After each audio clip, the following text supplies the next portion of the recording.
ایک شخص نے مجھ سے سوال کیا، میرے پاس آیا خانقاہ میں اور کہا حضرت میرے اوپر بہت زیادہ قرض ہے اور کافی عرصے سے میں محنت بھی کر رہا ہوں، کوشش بھی کر رہا ہوں، لیکن میرا قرضہ نہیں ختم ہو رہا۔ کوئی ایسا عمل ہے، کوئی وظیفہ ہے جو میں کروں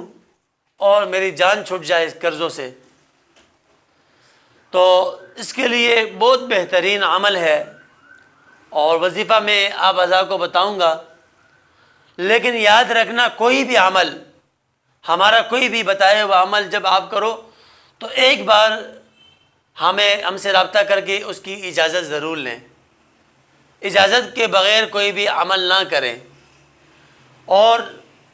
جو بھی عمل کرنا چاہتا ہے تو ہمارا نمبر موجود ہے، وہ رابطہ کر کے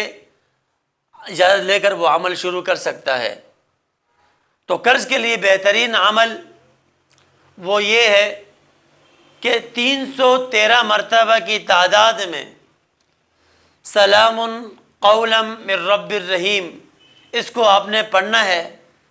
پڑھنے کا طریقہ یہ ہے کہ رات کو سونے سے قبل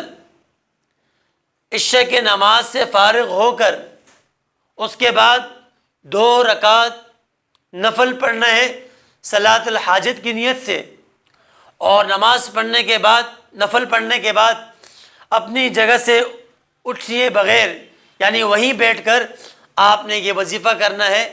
اور 313 کی تعداد آپ نے گن کر مکمل کرنی ہے، اور اس کے بعد آپ نے دعا کرنی ہے۔ یہ عمل آپ نے 21 دن تک جاری رکھنا ہے، تو انشاءاللہ بہت جلد اللہ تبارک و تعالیٰ کے فضل و کرم سے آپ اس قرض کی نحوست سے انشاءاللہ جلد نکل جائیں گے۔ اللہ تبارک و تعالیٰ عمل کرنے کی توفیق عطا فرمائے۔